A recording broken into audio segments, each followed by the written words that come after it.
Hello there, my friend. I'm so glad you've joined me today. Tell me, does this sound familiar? You decide to practice your English, maybe for that dream vacation, to chat with grandchildren, or just to keep your mind sharp. You feel motivated, ready to dive in. But after a few days, life happens. Maybe you forget, or it starts feeling like a chore. Before you know it, that enthusiasm fades away. If that's ever happened to you, take heart. You're not alone. And I've got wonderful news. Consistency doesn't require willpower. Not one bit. You see, when we were younger, we often learned through rigid routines, textbooks, memorization drills.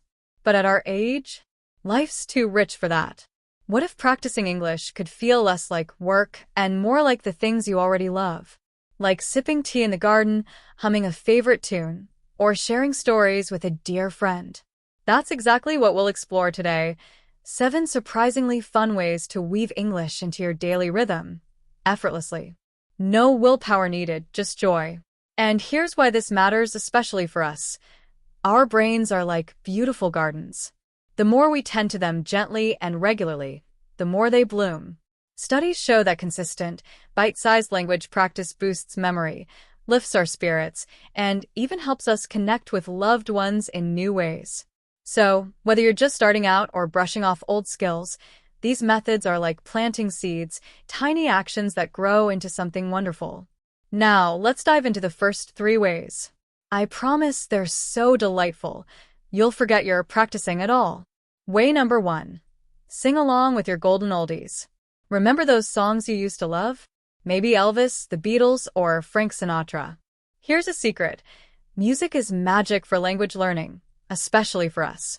Melodies make words sticky in our minds, and rhythm helps pronunciation flow naturally. So, pick a song you adore, one that makes you tap your feet. Tomorrow morning, while brewing your coffee or tending to your roses, pull it up on YouTube. Listen once just for joy. Then, play it again and softly sing along. Don't worry about perfection. If you miss a word, just hum. The goal is to feel the language, not dissect it. Betty, a lovely viewer from Cornwall, wrote to me last month. She'd struggled with English for years until she revisited her old dusty Springfield records. Now, she sings Son of a Preacher Man while gardening. She told me, it feels like dancing with words. And guess what? Her grandchildren now request concerts over video calls. So, try it today. Choose one song. Let it be your happy little ritual. Way number 2. Chat with your furry or feathered friend. Now, this one might make you smile, but trust me, it's wonderfully effective. Our pets are the world's best listeners. They never judge, never correct, and always offer quiet companionship. So, why not share your English practice with them? While giving your dog his breakfast, simply describe what you're doing in easy phrases. Good morning, Charlie. Today we have yummy food. Look, it's chicken and rice. Or tell your cat about the weather while she curls in your lap. Oh, Millie, it's raining outside. Perfect day for napping, yes? It sounds simple, and it is. But here's why it works. You're speaking without pressure. No fear of mistakes, no need for complex grammar. Just you, sharing little moments aloud. My neighbor Arthur does this with his parrot, Sunny.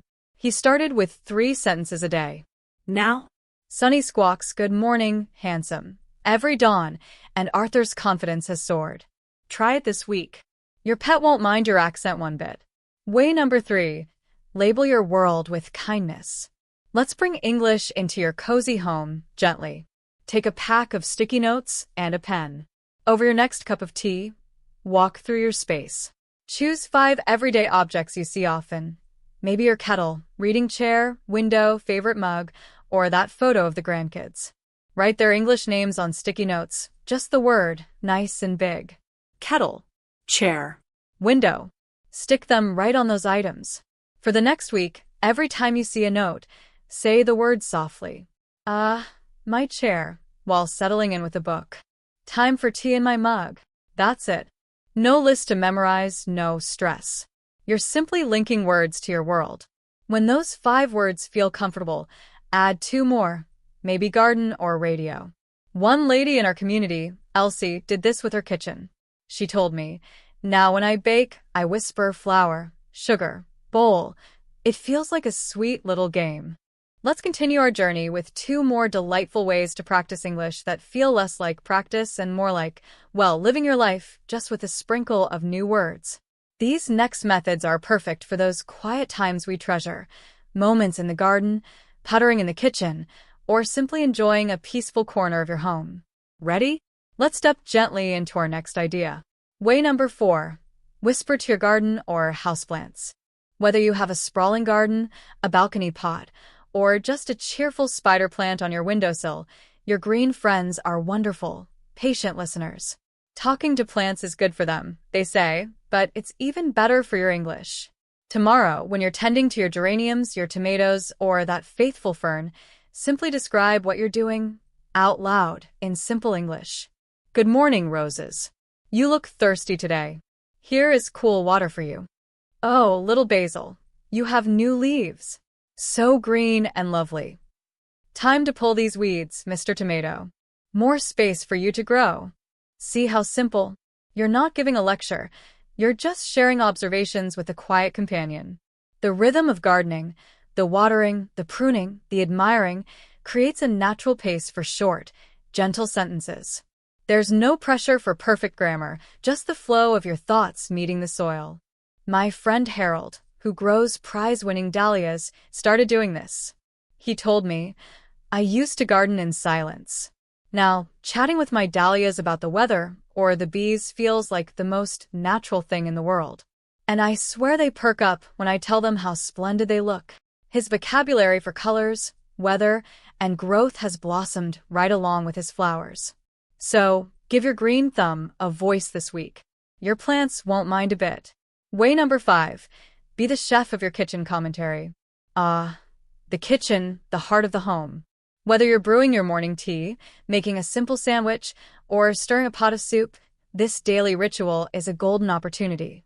Here's the fun part. Narrate your steps to yourself, quietly in English as you go. Think of it like you're the calm, friendly host of your own little cooking show, just for you. First, I turn on the kettle. Now, I choose my cup, the blue one today. Tea bag goes in. Hot water, careful. Now I wait. Smells good. Lunchtime. Bread 2 slices. Butter, spread it gently. Cheese slices go on. Ham? Yes, please. Now together. Cut. Diagonal, of course. The beauty of this? You're using the same actions and objects every day, so the language naturally repeats and sticks. You're building muscle memory for words like stir, pour, slice, sweet, salty, hot, warm. Start with just 2 or 3 sentences per task. Mrs. Evans from our community shared how this changed her confidence. She'd always been shy about speaking, even after years of understanding English. One day, while making scones, she wrote, "I heard myself say flour, sugar, baking powder out loud without even thinking. It just came. Now, describing my baking steps feels as natural as kneading the dough." Soon, those kitchen words spill over into other parts of your day. Look at that. Singing, chatting with pets, labeling your world, whispering to your garden, and being the star of your kitchen show. 5 beautiful, effortless ways to weave English into the very things you already do and love. Can you feel how different this is from sitting rigidly with a textbook? It's life, enhanced. It's your daily rhythm, with a new, gentle melody playing alongside it. The real magic happens when you stop trying so hard and simply let the language live alongside you. You're not memorizing, you're experiencing the words. That's when they truly take root. And remember, there's no race, no test at the end.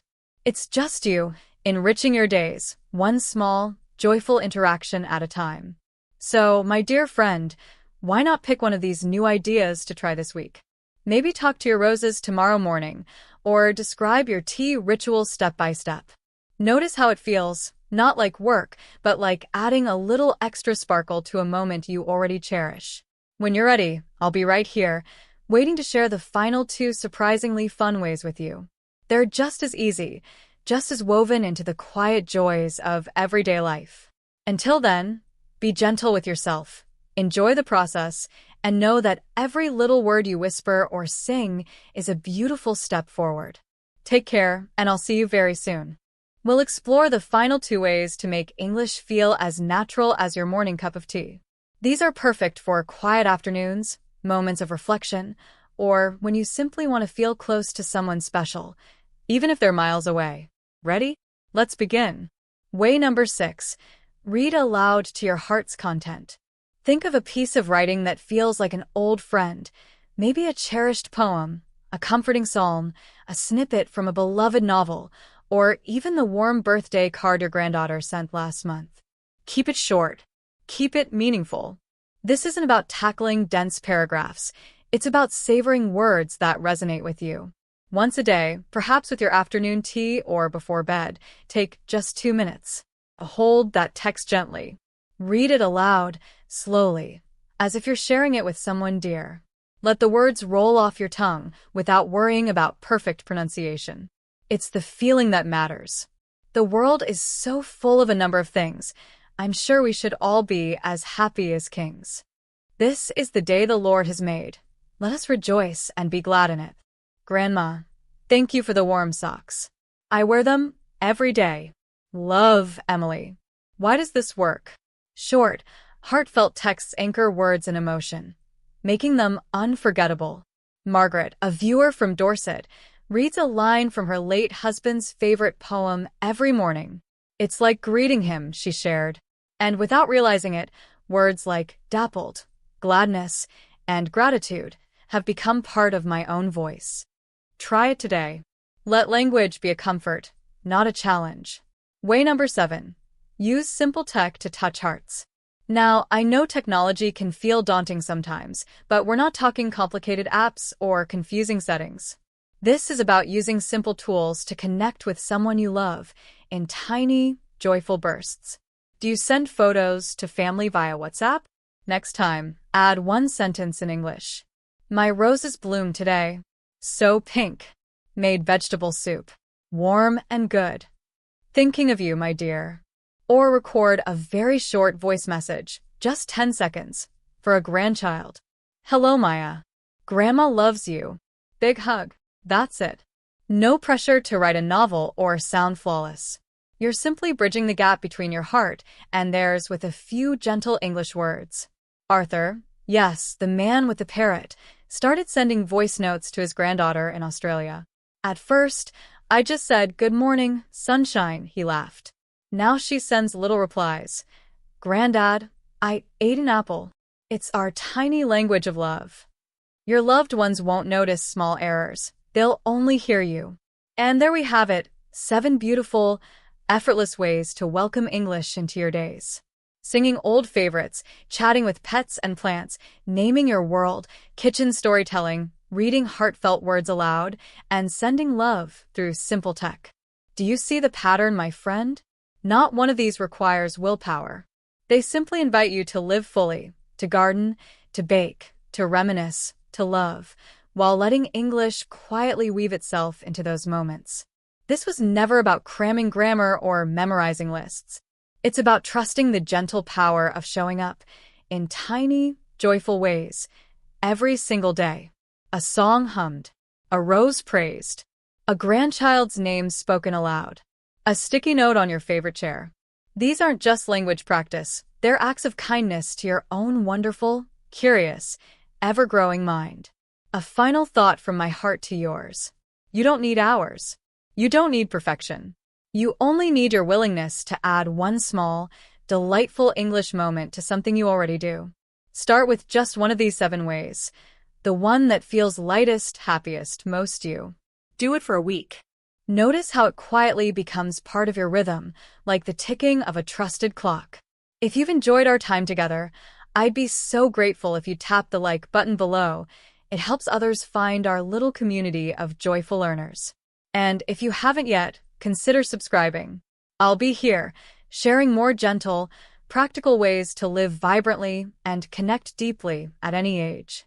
Most importantly, I'd love to hear from you in the comments. Which of these 7 ways made you smile? Have you tried one yet? Or maybe you have your own effortless ritual. Share your story, We all learn from each other here.